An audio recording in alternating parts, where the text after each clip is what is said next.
Varicose veins కి సరైన చికిత్స కోసం సంప్రదించండి ఎవిస్ హాస్పిటల్.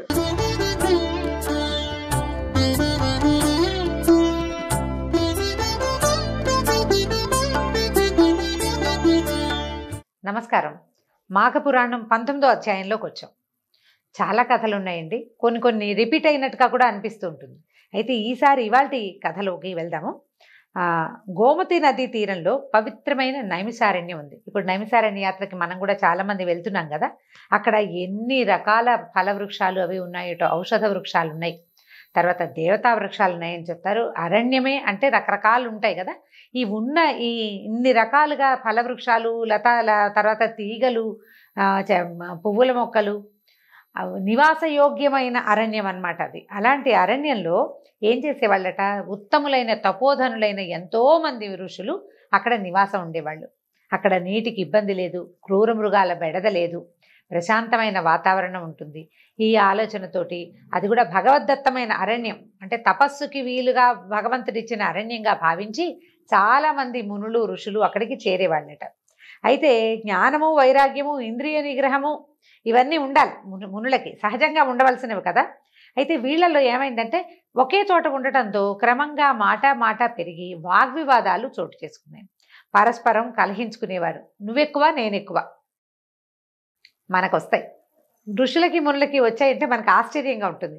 కానీ ఏమవుతుందంటే ఇంకా వేరే ఏ రకమైన డిస్టర్బెన్స్ లేకపోవడంతో వీళ్ళు ఇందులోకి దిగారనమాట. ఏమని పోట్లాడుకున్నారట, నువ్వా నేనా, నేనెక్కువ నువ్వెక్కువ అని. భృగు మహర్షి అంటట, నేను తపోనిష్ఠుణ్ణి, యోగీశ్వరుని, నన్ను మించిన వాళ్ళు ఎవరున్నారని భృగు మహర్షి అన్నారు. గౌతముడు, నేను అందరికంటే పెద్దవాడిని, బ్రహ్మకల్పం పూర్తయ్యే వరకు తపస్సు కూడా చేశాను, నేనే గొప్పవాడినని గౌతమ మహర్షి చెప్పాడు. లోమసుడనే ముని నాకు సమానుడు లేడు, నేను మునులకే గురువునన్నట్ట.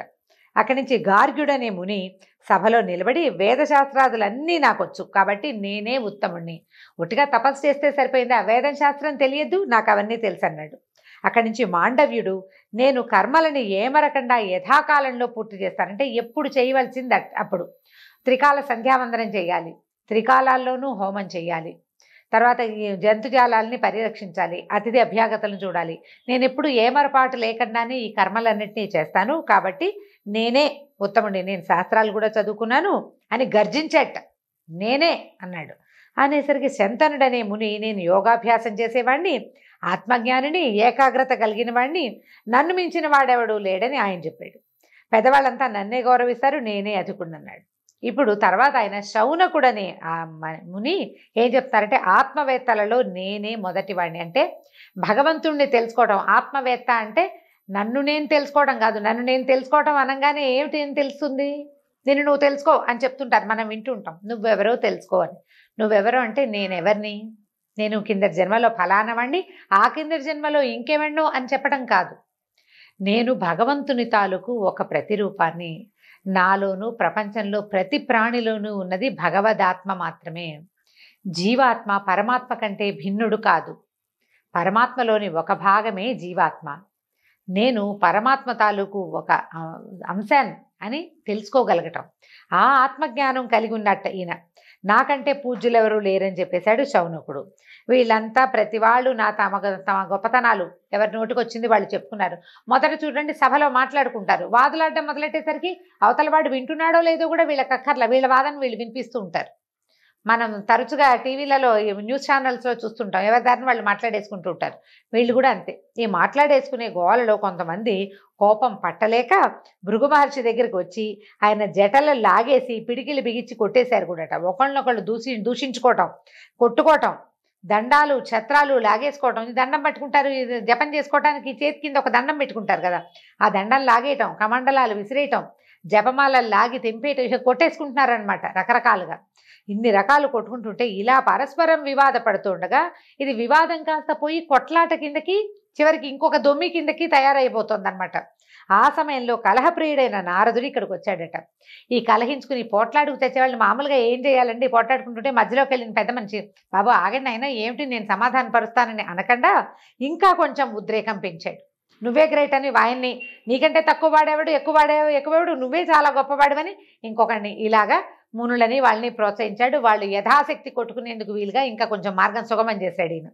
ఇంతలో ఏమైంది, తర్వాత ఇక ఉద్రేకపరిచి అక్కడి నుంచి వెళ్ళిపోయాడు.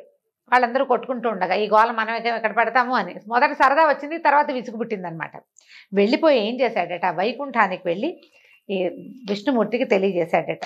నారదుడు ఏమన్నాడంటే, నారదుడు వెళ్ళి చెప్పాడు విష్ణుమూర్తి, వాళ్ళు కొట్టుకుంటున్నారు, ఇలా నేనంటే నేననుకుంటున్నారు, ఋషులు మునులు తాపసులు బ్రహ్మవేత్తలు ఆత్మవేత్తలు వీళ్ళంతా కలిసి ఇట్లా కొట్లాడుకుంటుంటే ఏం చేయాలి మహాప్రభో అని అడిగేసరికల్లా భగవానుడైన విష్ణుమూర్తి ఏం చెప్తున్నాడంటే, వాళ్ళు జ్ఞానులే, ఉత్తమమైన జన్మలు కలిగిన వాళ్ళు, కానీ మాయకి లోబడి నా మాయకి లోబడే కలహంలోకి దిగారు. వీళ్ళ వివాదాన్ని ఉపాయంతో శమింపచేయాలి. ఎప్పుడైనా సరే మనం దేనికోసమైనా తాపత్రయం ఎప్పుడు తాపత్రయపడతామండి? ఏ వస్తువైనా నాకు కావాలన్న ఆశ, ఎదుటివాడి దగ్గర ఉన్నది నాకే కావాలని, లేదా నా దగ్గర ఉన్నది ఎవరి దగ్గర ఉండకూడదని, ఇదంతా కూడా విష్ణుమాయకి లోబడి ఉంటామండి మనం. నేను అశాశ్వతుణ్ణి, నేను రేపు ఉండను, ఈ కనపడే వస్తువంతా ఇది దృశ్యము, ఈ ప్రపంచం అంతా ఇది కేవలం కనిపిస్తూ ఉంటుంది, ఒక తెరలాగా కనపడుతుంది. ఒక్క క్షణం నేను కన్ను మూసానా ఇది ఏది నాకు ఉండదు అనే జ్ఞానం ఉండదు మనకి. ఆ జ్ఞానం లేకపోవటమే మనం మాయామోహితులుగా ఉండటం. అదే విష్ణుమాయ అని చెప్తాం. ఈ మాయ వల్లే వీళ్ళు ఇట్లా కొట్లాడుకుంటున్నారు, దీన్ని ఉపాయంతో శమింపజేయాలి. కాబట్టి నువ్వేం చేస్తావంటే, నాకు అత్యంత ప్రీతిపాత్రులైన సనక సనందనాదుల్ని తీసుకెళ్ళు అక్కడికి అని చెప్పాడు. అక్కడికి తీసుకెళ్ళి వీళ్ళతో పాటు మార్కండేయుడు, చిరంజీవి అయిన మార్కండేయుని కూడా అక్కడికి తీసుకెళ్ళమన్నాడు. ఎవరి గురించి చెప్తున్నారో చూడండి. ఈ సనక సనందనాదులు అంటే మామూలుగా ఇలా పేరు చెప్పుకుంటాం, సనక సనందనాదులు అని. వీళ్ళు నలుగురండి. సనక సనందన సనత్కుమార సనత్సుజాతులు, నలుగురు బ్రహ్మ మానసపుత్రులు.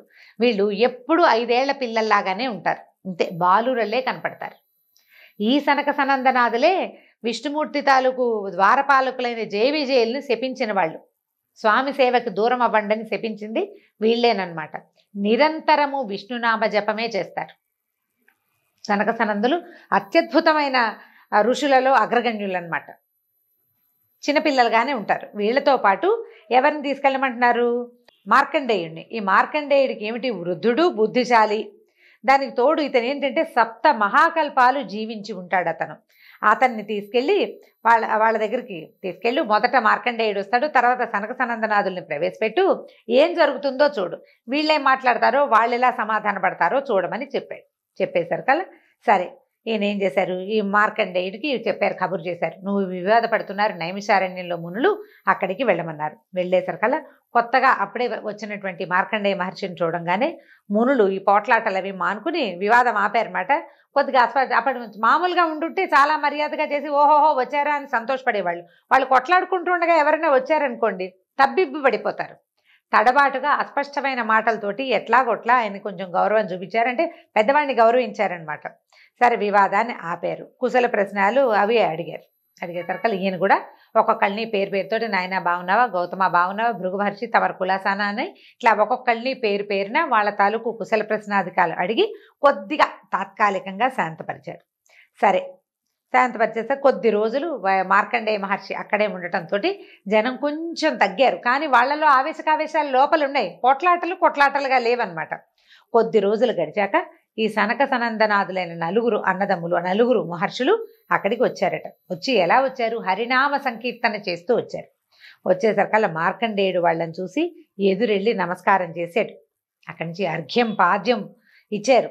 తర్వాత వాళ్ళ పాదాలు కడిగి, అంటే ముందు మంచినీళ్ళు ఇచ్చి, కాళ్ళు కడుక్కోవడానికి నీళ్ళు ఇచ్చి, మంచినీళ్ళు ఇచ్చి, దేవతార్చనలో ఎట్లా అర్ఘ్యపాద్య ఆచమనాదులు ఇస్తామో అలాగే అతిథి దేవుడికి కూడా అలాగే ఇవ్వాలట. ఆ రకంగా అర్ఘ్యము పాద్యము ఇచ్చి వాళ్ళ పాదాలు కడిగి ఆ నీటిని తల మీద చల్లుకున్నట్ట. ఇట్లా తమకి పాదాభివందనం చేసి గౌరవిస్తున్న మార్కండేయుని చూసి సనకాది మునులు ఆశ్చర్యపోయారట. ఇట్లా అడిగారు, మార్కండేయ మునీంద్ర, నువ్వు వయోవృద్ధుడివి, మునులలో ఉత్తముడివి, 7 మహాకల్పాలు నీ ఆయుష్కాలం. ఈ 7 మహాకల్పములు అంటే ఏమిటో చూద్దామండి. కృత, త్రేత, ద్వాపర, కలియుగాలు 4 మనకు తెలుసు కదా. వీటిని మహాయుగము, మహాకల్పము అంటారు, ఈ 4టిని కలిపి. అయితే ఇట్టి మహాయుగాలు 1000 గడిస్తే, 1000 మహాయుగాలు అంటే 1000 4లు అనమాట. ఈ 4 యుగాలు ఇలాంటివి 1000 గడవాలన్నమాట. గడిస్తే బ్రహ్మకి ఒక పగలు రాత్రి అట్లా 1000 మహాయుగాల పరిమాణం కలిగింది ఇట్టి 360 దినాలు బ్రహ్మకి 1 సంవత్సరం. ఎంత పెద్ద కాలం అండి. అక్కడి నుంచి ఇలాంటి 100 సంవత్సరాలు బ్రహ్మకు ఆయుష్కాలం. దీన్ని మహాకల్పము అంటారు. మహాయుగం నుంచి మహాకల్పము అంటారు. ఇలాంటివి 7 మహాకల్పాలు మార్కండేయ మహర్షికి ఆయుర్దాయం ఇచ్చాడు పరమేశ్వరుడు. అంటే మార్కండేయుడు నిలిచి ఉంటాడు, బ్రహ్మ అంతరించిపోతాడు, మళ్ళీ సృష్టి మొదలవుతుంది. అట్లా 7 సార్లు బ్రహ్మలు అంతరిస్తే గాని మార్కండేయుడు అప్పటి వరకు చిరాయువుగా ఉంటాడు. అలాంటి వాడివి నువ్వు బాలురమైన మాకెందుకు నమస్కరిస్తున్నావు? మా పాదోదకాన్ని నెత్తిమి చల్లుకుంటున్నావు ఏమిటయ్యా? వృద్ధులు బాలురులకు నమస్కరించడం కానీ ఎదురు వెళ్ళటం కానీ పనికిరాదని శృతివాక్యం ఉంది కదా, మేము 5 ఏళ్ల వాళ్ళమే కదా ఇంత చేసి అని అడిగారు. ఇంత గొప్పవాళ్ళు బ్రహ్మమానస పుత్రులైన వాళ్ళు మహర్షిని గౌరవించిన విధానం చూడండి. మాకేమని అనుకోవట్లా, మేము బ్రహ్మమానస పుత్రులు నిరంతరం విష్ణు సాన్నిధ్యంలో ఉంటామని భావించట్లా. మార్కండేయ మహర్షి గొప్పతనాన్ని పొగుడుతున్నారు. నువ్వు మాకెందుకు దండ పెడతావు? పిల్లలు వచ్చినప్పుడు పెద్దవాళ్ళు లేస్తారా? పెద్దవాళ్ళు వచ్చినప్పుడు పిల్లలు లేచి నిలబడాలి కానీ అని అడిగారు. అడిగేసరికల్లా ఈ సనక సనందనాథులు పలికిన మాట విని మార్కండేయ మహర్షి ఇట్లా చెప్పాడు, అయ్యా మీరు భగవద్గాన లాలసులు. అంటే భగవంతుని కీర్తిని గానం చేయటమే మీకు లాలస, అదే ఆ సంతోషం. నిరంతరము మీరు భగవద్గానమే చేస్తారు. ఒక్కొక్క దినము గడుస్తుంటే ప్రాణుల ఆయుర్దాయము కుండ నుంచి స్రవించే నీళ్లలాగా తగ్గిపోతుంది. మానవుల పని అంతే కదా. అయితే ఇందులో అసత్యం లేదు. 21 కల్పాలు జీవించినా కూడా మృత్యువు తప్పదు. నేను 7 మహాకల్పాలు ఉంటాను అనుకోండి, అయినా మృత్యు ఉందిగా నాకు. 7 మహాకల్పాల తర్వాత మృత్యువు తప్పదు. ఇందులో ఏమీ అసత్యం లేదు, సర్వం సత్యం. అంతే, మృత్యువు తప్పదు. అయితే ఎక్కువ వయసు ఉండటం వల్ల ప్రయోజనం ఏమిటి? వేదశాస్త్రాలను చదవటం చేత లాభం ఏమిటి? యోగాన్ని పాటించడంతో ఉపయోగం ఏమిటి? వాటి వల్ల ఏం ఉపయోగం లేదు. ఎందుకో చెప్తున్నాడు. ఎందుకు లేదండి అని అడగండి. కన్క్లూడింగ్ పాయింట్ ఇంకొకటి ఉంది. తపస్సు చేత కర్మానుష్ఠానం చేత ప్రయోజనం ఏముంది? జ్ఞానహీనుడు చిరంజీవి అయినచో వచ్చిన ప్రయోజనం ఏముంది? నిరర్థకంగా కాలం గడపడం చేత దుష్టుల యొక్క జీవనం గడిచిపోతూ ఉంటుంది. జ్ఞానాన్ని సంపాదించేవాడే వాడే గొప్పవాడు. వ్యర్థంగా అజ్ఞానిగా ఎక్కువ కాలం గడిపిన వాడి గొప్పతనం ఏముంది? మనం అనుకుంటాం చూడండి, తెలుగు సామెత, కలకాలం కాకిలా బతికే కంటే 4 కాలాలు హంసలా బతికినా చాలు అని. 4 రోజులు హంసలా జీవితం ఉన్నా చాలు, కాకి బతికొద్దు మనకని. ఈయన కూడా అదే చెప్తున్నారు. వినాశకాలము దాపురించినప్పుడు ప్రాణిలోకం అంటే జనాలు భయాన్ని పొంది తాను చేసిన కర్మఫలాన్ని అనుభవించి మళ్ళీ జన్మిస్తాడు. అంటే మనకి మరణాసన్నం అయ్యేసరికల్లా భయం వేస్తుంది మనకి మృత్యువు పట్ల. అమ్మయ్య పోతున్నావు హాయిగా ఉందని అనుకుంటామండి, అలా అనిపించదు. అమ్మో చచ్చిపోతున్నావే అని భయం వేస్తుంది. భయం వేసిన కొద్దీ మన కర్మ దుర్విపాకం పెరిగిపోతూ ఉంటుంది. మళ్ళీ పుడతాం, మళ్ళీ పుడుతుంటారు. నిత్యము కాని దేహంతో విష్ణు కథా ప్రసంగము చేయువాని బతుకే సార్థకమైనది. అతి తాత్కాలికమైన మానవ జీవితం, అది ఎప్పుడు వెళ్ళిపోతుందో తెలియదు. ఇప్పుడు సార్థకంగా ఎవడుంటాడు? ఎవడైతే విష్ణు కథా ప్రసంగం చేస్తాడో, విష్ణు కథా గానం చేస్తాడో వాడు కదా గొప్పవాడు. సనక సనందనాథులు నిత్యము విష్ణుగానం చేసేవాళ్ళు. మహాత్ములైన సనక సనందన సనత్కుమార సుజాతులారా, మీరు నిరంతరము విష్ణు కథా ప్రసంగం చేయువారు, నిత్యము ఆయన్ని తలచి నమస్కరిస్తారు. శ్రీహరి ఎల్లప్పుడూ మీ హృదయ పద్మాల్లోనే నివసించి ఉంటాడు. మేము క్షణకాలమైన విష్ణువుని స్మరింపం. విష్ణు శ్రీహరి ప్రసంగాలను కూడా చేయము. విష్ణు కథని మానినవాడు ఎంత వృద్ధుడైనా వాడు బాలుడే. విష్ణువుని భగవంతుడిని తలుచుకోమని వాడు అంటే ఇక్కడ విష్ణువు అనగానే విష్ణుమూర్తి అని భావన పెట్టుకోకండి.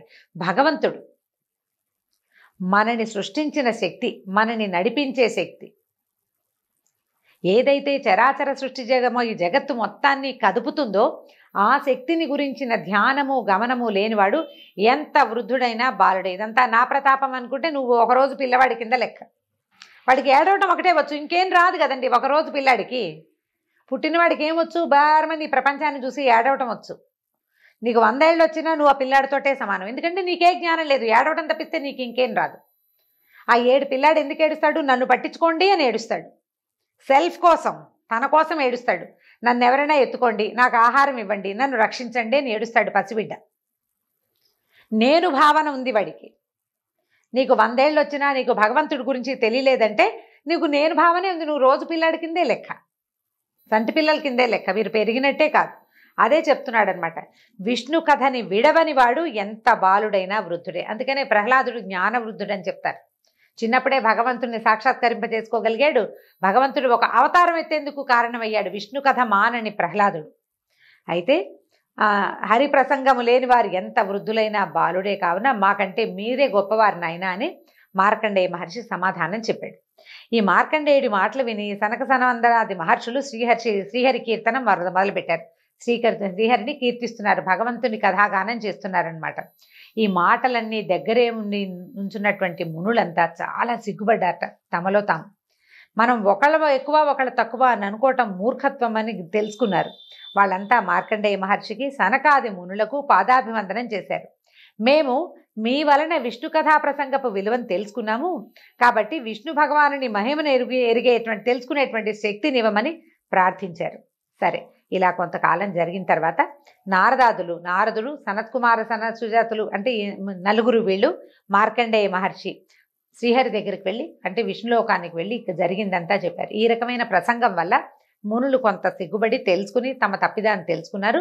తాము చేసే క్రియాకలాపంతో పాటు ఈ విష్ణు కథాగానాన్ని కూడా భగవత్ కథాగానాన్ని కూడా తమ చర్యల్లో భాగం చేసుకున్నారని చెప్పారు. అప్పుడు ఏం చేశారట, శ్రీహరి వ్యాస మహర్షి రూపమున సూతునకు సర్వశ్రుతుల జ్ఞానాన్ని బోధించారు.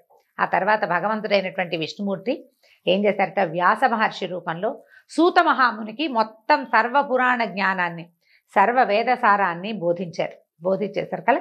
సూతుని వలన మునులు మొదలైన వారంతా శృతుల సారాన్ని తెలుసుకున్నారు. ఆ సూత మహాముని వల్లే మునులందరూ వేదంలో ఏం చెప్పబడింది, భగవత్ సంబంధమైన వ్యవహారం అసలు ఏమిటి, పురాణం భగవంతుడు ఏ రూపాల్లో ఎలా ఉన్నాడు, మానవులు ఎలాంటి తప్పిదాలు చేస్తారు, ఏ తప్పిదాలు చేసిన వాడైనా ఎలాంటి పుణ్యకార్యాల వల్ల స్వర్గాది లోకాల్ని పొందగలుగుతాడు తదితరమైన విషయాలన్నీ కూడా సూత మహాముని వల్లే తెలుసుకున్నారు మునులంతా.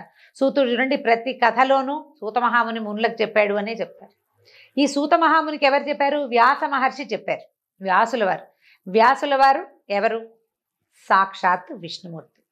ఆయనే ఈ రూపం దాల్చి ప్రపంచానికి ఈమెయిల్ చేశాడు భగవంతుడే. అయితే శౌనకుడు మొదలైన మునులంతా అహంకారము మొదలైన మనోవికారాల్ని వదిలిపెట్టి ప్రశాంత చిత్తులై పరమేశ్వర జ్ఞానము పరమేశ్వర చింతనము కలిగి ఉండేది. హారకేయూరాది భూషణాలు తమ విభిన్న రూపాలని పొందినా కూడా కరిగిపోయి తుదకి తమ మూలధాతువైన సువర్ణముగా అయినట్లుగా. ఎంత పెద్ద వాక్యం ఉందో చూడండి. మీరు ఎన్ని రకాల నగలైనా పెట్టండి, కరిగిస్తే అందులో నుంచి వచ్చేది బంగారమే కదా. మూలధాతువు ఏది, ఫలానా షాపులో ఫలానా మోడలు ఇంకెక్కడికో వెళ్తాం, మద్రాసులో బాగుంటాయండి అంటాం, కడపలో ఇంకా బాగుంటాయి, తెనాలి వైపు బాగా చేస్తారు బంగారపు వస్తువులు. కానీ వీటన్నిటికీ మూలం ఏది, బంగారం. ఆభరణాలన్నిటికీ మూలము బంగారము.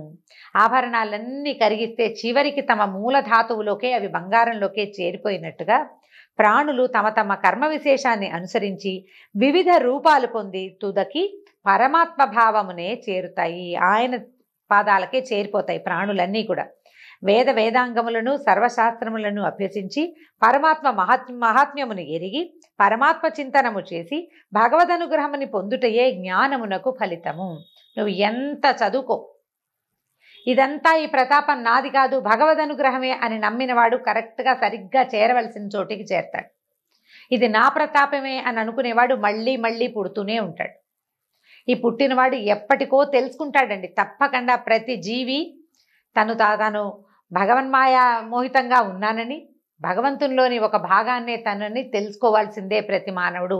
ఇప్పుడు కాకపోతే వచ్చే జన్మలో, ఇప్పుడు కాకపోతే దాని తర్వాత కొన్ని వేల జన్మలు ఎత్తైనా సరే తాము భగవంతుని చేరవలసిన వాళ్ళము, అందులోని భాగాలమేనని ప్రతి ప్రాణి గుర్తించవలసిందే.